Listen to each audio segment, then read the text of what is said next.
በተሰላማችሁ በዚህ ትርፍርፍ ይበልልኝ። ለዚህ ቤት አዲስ የሆናችሁ ሰብስክራይብ፣ ሼር፣ ላይክ እያደረጋችሁ እንድትቀላቀሉ በትህትና ጠይቃችኋለሁ። ኑሃሚ ክፍል 21 እንግዲህ ተለቋል። ክፍል 21 ላይ ኑሃሚ ከናሆም እህት ጋር ተጣልታለች። የተጣላችበት ምክንያት ደግሞ መጀመሪያ ላይ አባቷን እየሰደበችባት ነበር። ግን ከዛ ቤት እንዴት እንደሚያስወጣት ግራ ስለገባቸው ሌባ ናት ብሎ ሊያስወጣት ነበር ሀሳባቸው። እንግዲህ ሌባ ነች አንገት ሐብል ሰርቃብኛለች ብላ ልትቀውጠው ነበር። ሀሳቡ አልተሳካላትም እንጂ የመጥፎ ሰዎች ሀሳብ እኮ አንዳንዴ አይሳካም። አንዳንዴ ሴጣን ነው እንጂ የሚያሳካላቸው ማለት ነው።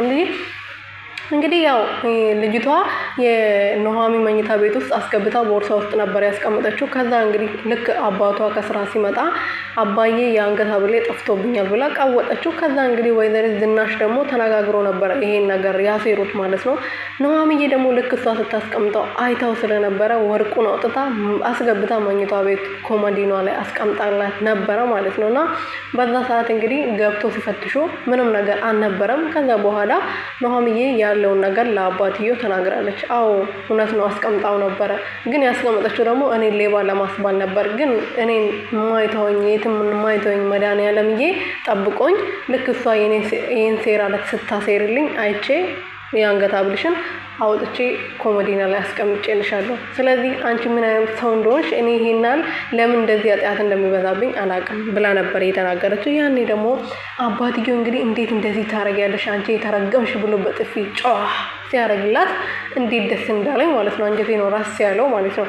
እና እንደዛም ሆኖ እንግዲህ ኤርሚያስ ደግሞ ያው ተዋውቋት ነበረ ባለፈው ክፍል ላይ። አሁን ደግሞ ስልኳን ተቀብሎ ልጅቷን የናሆሜን እህት ማለት ነው ወደ ኑሃሚን ለመቅረብ ብሎ እሷን ተጠቅሟል ማለት ነው። እና ስራ የለኝም ሹፍርና ነው ስራዬ፣ ሹፌር ነኝ፣ ስለዚህ ስራ ፈልጊልኝ ብሎ ነግሯት ነበር። እሷም ደግሞ እነሱ ቤት የእነሱ ሹፌር ስለሄደ ሹፌር ያስፈልጋቸው ነበርና ሄዳ ያነው ለአባቷ ኤርሚያስን ቢሮ ይዛው ሄዳ እንደዚህ ጥሩ ሰው ነው ሹፌር አግኝቻለሁ በአካባቢ አንዳንዴ በራሳችንም እንድወንስን አርገን እንጂ ብለው አናግረው። እንግዲህ አባትየውም ደግሞ ኤርሚያስን ወዶት በዛውም የቤት ከዛ አንድ ክላስ ሰጥቶት እዛው ግቢ ኤርሚያስ ገብቷል ማለት ነው። ኑሃሚ ያለችበት ግቢ ኤርሚያስ ገብቷል። በጣም ደስ ብሎታል። እኔ ወንድ እኮ ነኝ በእናታችሁ ወደ ኑሃሚ ቀርብ ያለው ብሎ ነበር ሲያወራው የነበረው ማለት ነውና በጣም ደስ ብሎታል እሱ። ኑሃሚዬ ግን እስካሁን ደስ እሱ እዛ ግቢ እንደገባ ምንም የምታውቀው ታሪክ የለም።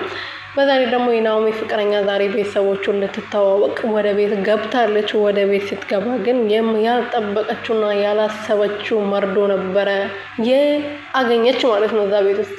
ኤርሚያስ እንግዲህ በፊት ፍቅረኛው በጣም የምታፈቅረው ከናሆሜ ጋር እየሆነች ከሱ ብር እየቀማች ወደ ኤርሚያስ ነበር ስታረገው የነበረው። ኤርሚያስን በጣም ስታፈቅረው ስለነበረ ከሱ ጋር መሆን ትፈልግ ስለነበረ ግን ከናሆሜ ጋር ካየችው በኋላ በጣም ጠልተዋለች።